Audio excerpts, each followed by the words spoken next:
With quality brand name products at affordable wholesale prices, Cash and Carry is the perfect place to shop. Whether shopping for individual, business, churches, or more, Cash and Carry is sure to meet your needs. Cash and Carry of Cookeville, 931-528-8050.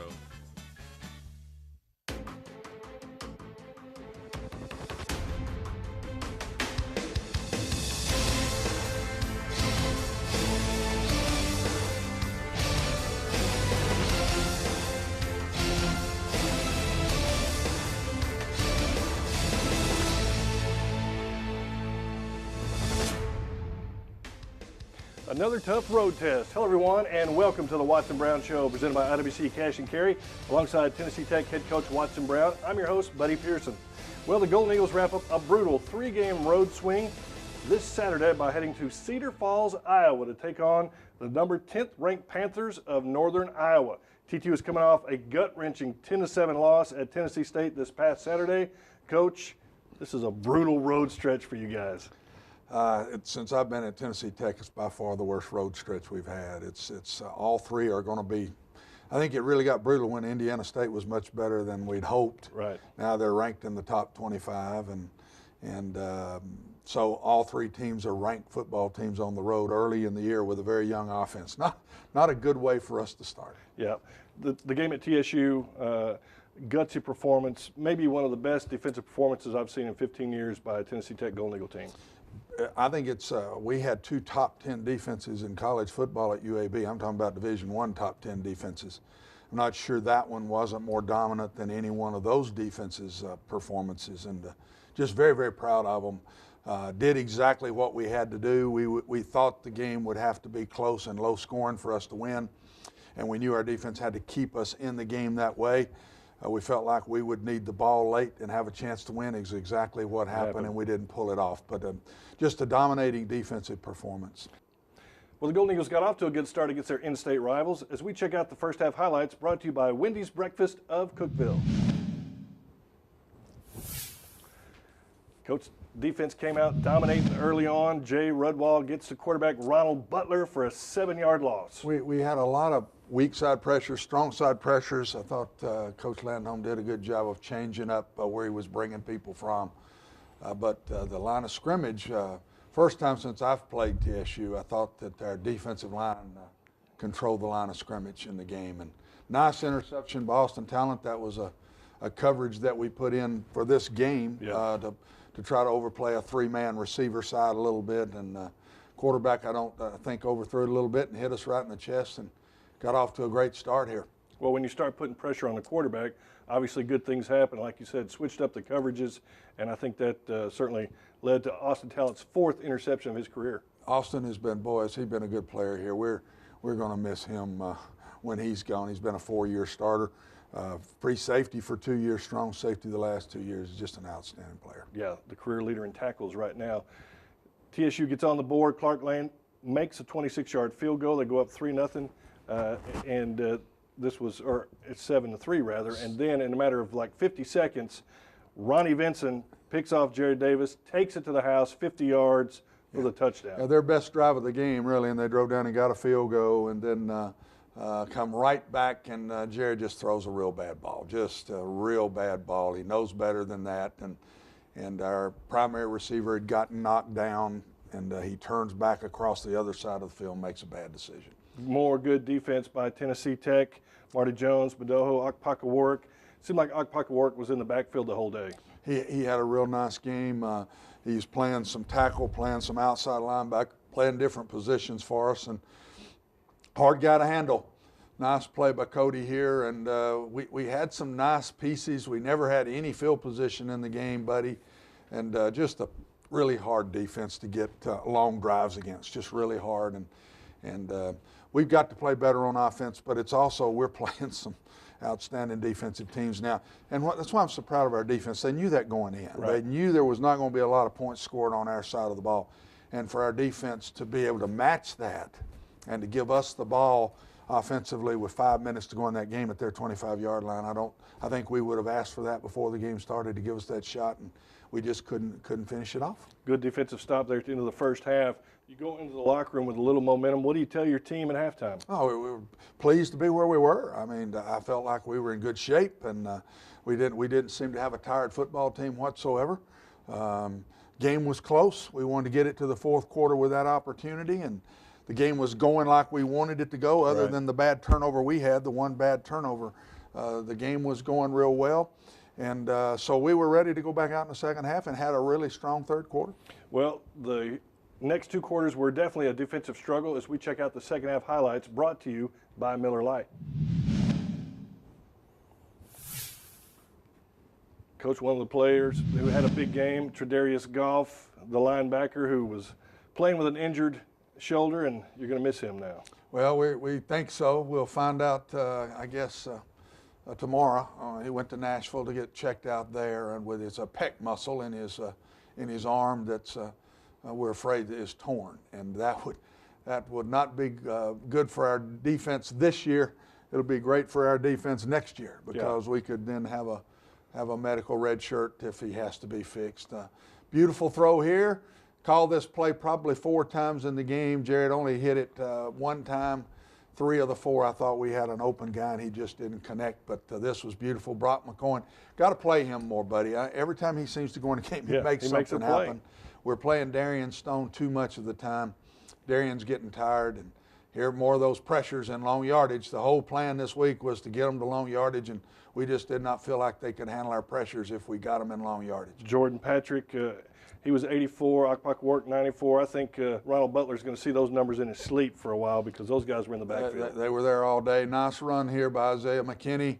Here's a big play where we put a double move on this great corner. This corner, number 3, Samuel, is a great player. And Cody had 6 catches for 80 yards against him and dropped 2 more. So, I mean, he had a pretty good day against him, but he's just a great football player. Nice throw, nice catch. We got the ball down the field at the 25. This is what we wanted, to get this chance with about 5 minutes to go in the game and drop a pass, make a poor cut on a running play. Jared missed the pass in the 3 plays, and then we missed the field goal. John Arnold from 42 yards, tugged it just a little left.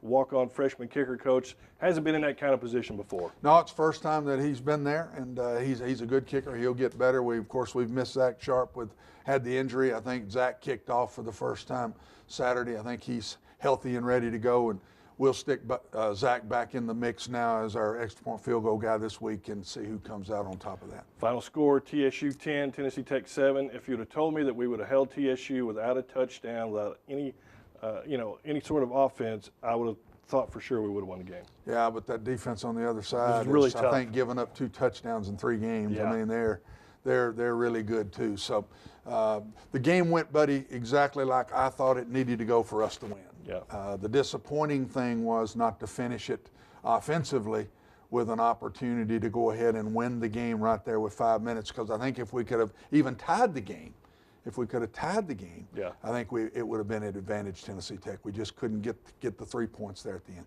Still a great game. Well, there were other conference games going on Saturday as we check out the OVC scoreboard, brought to you by the OVC Digital Network.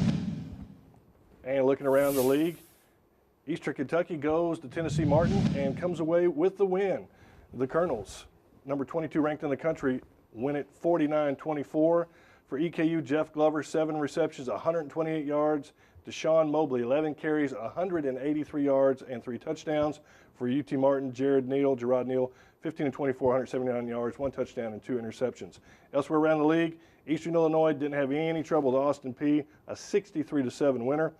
Jalen Whitlow, not only did he complete 13 of 15 passes for 159 yards and 2 touchdowns, he also had 15 carries for 137 yards and 2 scores. Elsewhere around the league, number 8, Jacksonville State, a winner over West Alabama, 45-34. For JSU, Josh Barg, 6 receptions, 100 yards, 3 touchdowns. Tromaine Pope, 10 carries, 121 yards. And it was Western Michigan over Murray State, 45-14. Katie Humphreys, 16 of 31 and 185 yards passing for the Racers. And it was Southeast Missouri, coach, a shocker, defeating number 3 Southeastern Louisiana, 24-23. Kyle Snyder, 16 of 31, 141 yards, 2 touchdowns, and an interception. And Paul McRoberts, 7 catches, 89 yards, and 2 scores. What do you think about that? It's telling you that our league's pretty good. Yeah. Our league is pretty good. There's no doubt about it. And we knew that. I knew the league was back again this year. I thought it would be another really strong year. There's a lot of seniors in this league this year. So the OVC is looking strong again. And you look at the standings, of course, EKU, TSU, Eastern Illinois, all at 1-0. You got Tech, Martin, Austin Peay, and you still have Jacksonville State, Southeast Missouri, and Murray State yet to play an OVC game. Well, and the big one up there is when you're 1-0 and it's a home game, you're holding serve. Right. Eastern Kentucky is one up with a road win, game. That's so right. that's a big win for them. They're off to a great start. When we won it a couple of years ago, we started with 2 straight road wins, Yep. and that's not just 2 victories, that's 2 road victories, and so Eastern is off to the best start. Winning on the road, crucial in the OVC. Hey, stick around. We got more Watson Brown Show coming up. Don't go away.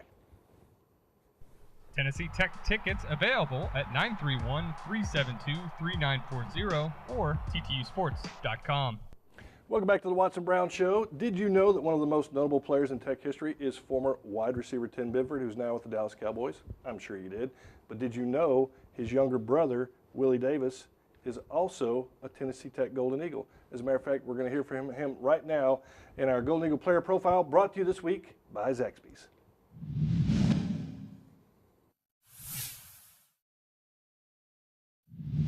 My name is Willie Davis Jr. I play running back, and I'm from Atlanta, Georgia. I got started playing football because my dad, he started me off at 4 years old, and with my older brothers was already playing football, in Atlanta, Georgia. I first realized that I could continue my career at the next level. It was right around 10th grade of high school. Everyone was telling me that I was doing a good job and that I was kind of special at the positions that I was playing. And I started getting a lot of college looks around that time, so when I first became a reality. What made me come to Tennessee Tech is there were some situations at South Florida that I wanted to get out of and that I couldn't control. And this is the place that my brother, Tim Benford, played football at. And he trusted the coaching staff, and coming from our situation, our background, trust go a long way with our family. And if he can trust him, I feel like I can trust him too. Those have been my biggest inspiration. I would have to say my big brother Tim Benford, he's been my biggest inspiration as far as on the football field and going to where I want to be at, the next level from college football. He inspired me a lot, as well as my other brothers. I would describe myself as a player as a great all-around football player that truly loved the game, and that's why I play it for. So I'm very passionate about football. I believe in everything football is about, and it shows on the field. Coach, I know you were excited when he transferred in, and I think everybody's still excited about what he can do, the potential that he has. Yeah, loaded with potential. He's still learning what to do. He still blows assignment here or there. I mean, he's not been here 6 weeks or so, and love to have had him in spring ball. Wish we had. Yeah. Just proud of him. He is a football player. He's on kickoff team. He can block well. He runs well. He can catch balls well. He's just a solid football player, and we're excited to have him here because of who he is, but also because he's Tim Benford's brother. Yeah, and of course Tim's on the practice squad with the Dallas Cowboys, still putting his work in every day. I just think when he gets his chance, he'll get to stay up there. Tim is a good player, and I just hope and pray this year he gets a shot some way. Yep. We know the Golden Eagle Marching Band is a highlight for every TTU home game. Well, this past week, the band traveled to Nashville when Tech took on TSU.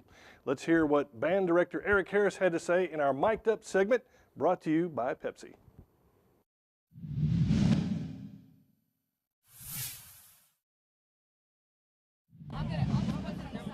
Perfect. That's fantastic. We have got to stop playing, guys. Yeah, we've got to figure out some way not to go 24 measures after a halt, okay? Because we're playing all over top of them. Ready? All right, here we go. And that's what editing is for. You ever thought about what 3 wishes you'd ask for if you found the genie in the bottle? I know mine. Tubas, please for the love of all that's holy, don't put your feet through the bell. Thank you. 1, 2, 1, 2, 3,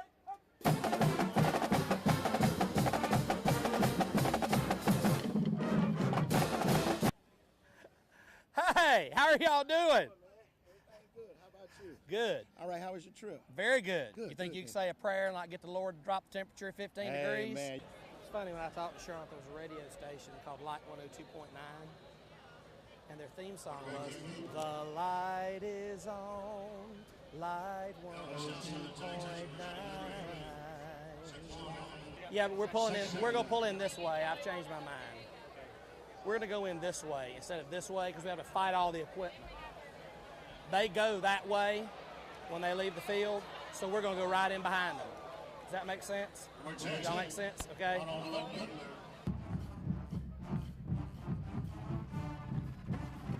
Good. Yeah. Now push the air, push the air, push the air, push the air, push the air. Well done, band. Fight song. What's the clock? What's the clock?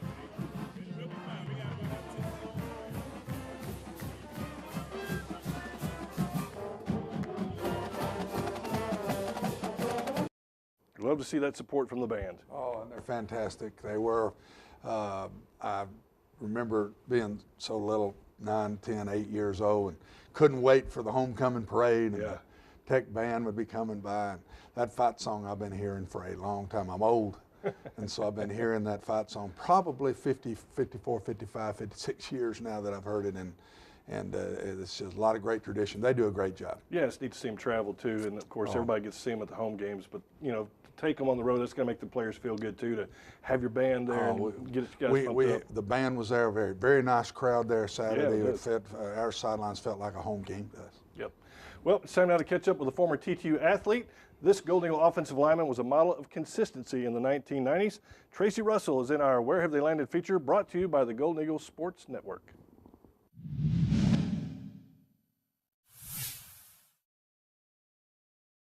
My name is Tracy Russell. I played varsity football at Tennessee Tech 1991 through 1994.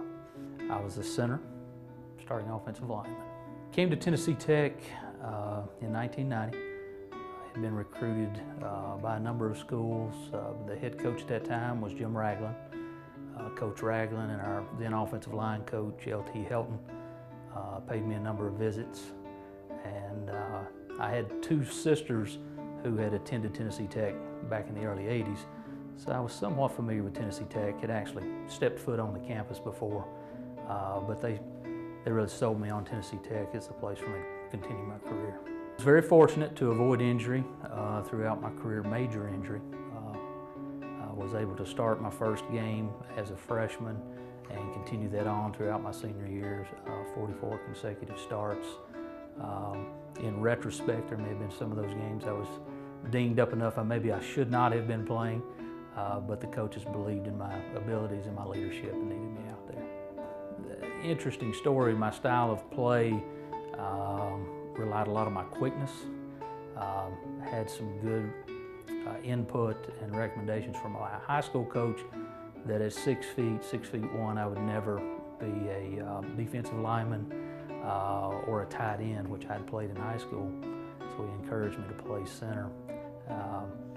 But even at that level, at center, you have to rely a lot on your quickness and your intelligence to try to get not only yourself in the right position, but the other offensive lineman as well. The past few years, I've had the great opportunity to come back to work for Tennessee Tech University in their development office, helping to secure support to continue the great things this institution has to offer. Tennessee Tech does an excellent job at making sure students recognize that they are student athletes and that the first order of business is to obtain your degree. I primarily support the College of Engineering and also our Office of Diversity and Multicultural Affairs. I'm Tracy Russell, and that's where I landed. 44 straight games, Coach. Let's see if he's still got some eligibility. I've never had that. Yeah. I've never had a center start 44 straight, and to have your center as your leader of your offensive line makes all the calls. I can't think of anything being any better than that, to start as a true freshman and be your start. Michael Baker was a 3-year starter here and a part-time starter in his freshman year. That's the closest we've come, and we won an OVC championship with him in his senior year as our leader up front. So I can tell you what that means. Yeah, good to catch up with Tracy Russell. Well, when we come back, Coach is going to take your Twitter questions, and we'll talk about this week's opponent. Stay with us. There's more Watson Brown Show coming up. Don't go away. Tennessee Tech tickets available at 931-372-3940 or ttusports.com. Welcome back to the Watson Brown Show, presented by IWC Cash and Carry. Well, if you have a question for Coach Brown, you can tweet it at TTU Golden Eagles. And we've got some questions for you, Coach, as we move into this segment sponsored by the Golden Eagles Sports Network. Our first question comes from Sage Terry 54. And Sage Terry 54 wants to know, going into Northern Iowa this weekend, what are the keys to success? Oh, you have to play really good. This is an 8th ranked team in the country. There's no weaknesses at all. They look like an Indiana State offense, which we struggle with. The defense is very similar to TSU. I don't know that it's as good, but it's close. Yeah. And it's a really good. They're ranked for a reason. Right. We're going into a dome that's very loud. We're going to have to do something with our snap count. They say you can't hear in there at all. A lot of issues going into this game for us. A little banged up, as we always are after leaving TSU. Yeah. We just got to play really, really good, no doubt. Another question here for you from Mike Garrison. It says, we saw a great performance from the defense versus TSU. What are the capabilities of this unit?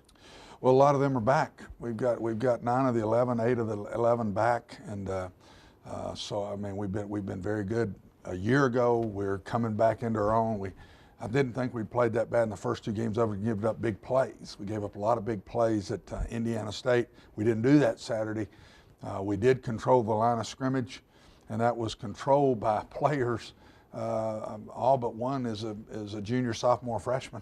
So we're going to have them for another year or maybe 2 more years with those guys. So excited about our defense, trying to get our offense to come on.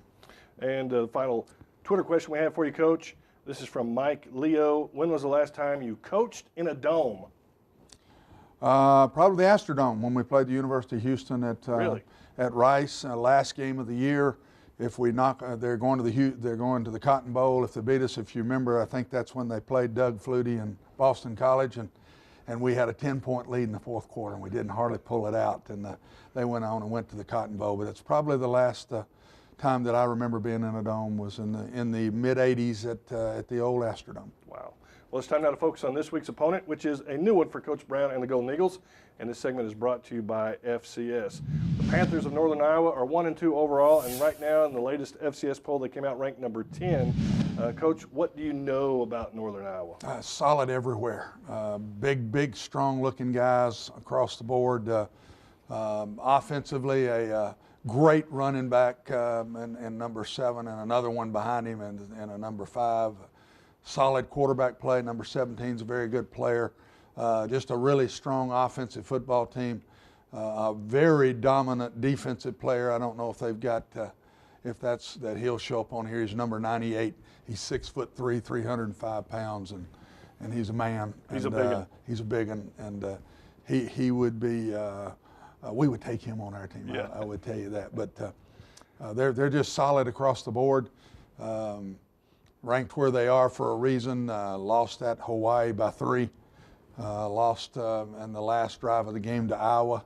Wow. This is a Division I looking football team. I think they're the team that could knock off North Dakota State before we get to the playoffs. They're in the same league with them. I think this football team's good enough to do that. And then you play in a dome. You don't have to worry about the conditions or anything like that, but you have to worry about the noise. There were 15,000 at their last ball game, Wow. and it's I don't know what it holds. I will say 20, 25,000 would be my bet, somewhere in there. Talking to other people that have played them in there, can't hear yourself speak, so we're going to have to go to a silent count, which we're not a silent count team. That's and we don't have to do that, buddy, on this level. But all of a sudden now we're going to have to go do that. You know, we have not had an offensive penalty in 2 straight games. I don't know that I've ever had a football team do that. Wow. Not one offensive penalty, not an offsides, not a legal procedure, not a holding call. That's pretty neat. It would be nice to get out of here without an illegal procedure for what we're going to go into. Coach, I know it's going to be a long trip. Everybody will be getting on the plane and heading up to Cedar Falls, I think it is. Not Cedar Rapids, Cedar Falls. Yep. And it's 4 o'clock kickoff. It's late in the afternoon. You're going to have some time there after you get up there. I'm sure the guys will be anxious. They'll be ready to play, but looking forward to a great game. Oh, we're looking forward to it, and we'll go give it our best shot, see if we can knock these guys off. I mean, we were better Saturday. There were some offensive things better Saturday. They might not have showed, but there were. And we're getting close. If we can just not start losing too many players here as we get to that stretch of 8 games and 5 at home, maybe we can be better by then. Kickoff, Tennessee Tech, Northern Iowa. You can hear it on the radio starting at 4 o'clock. You can also read about it in the Herald-Citizen. Of course, we'll wrap it up next week on the Watson Brown Show. For Watson Brown, I'm Buddy Pearson. We'll see you next week right here on the Watson Brown Show. The Watson Brown Show has been brought to you by IWC Cash and Carry, Wendy's Breakfast of Cookeville, Zaxby's, Pepsi, and Miller Lite.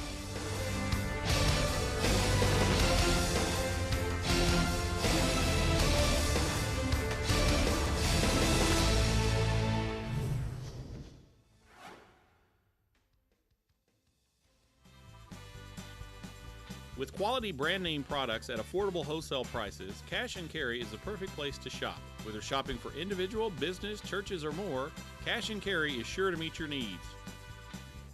Cash and Carry of Cookeville, 931-528-8050.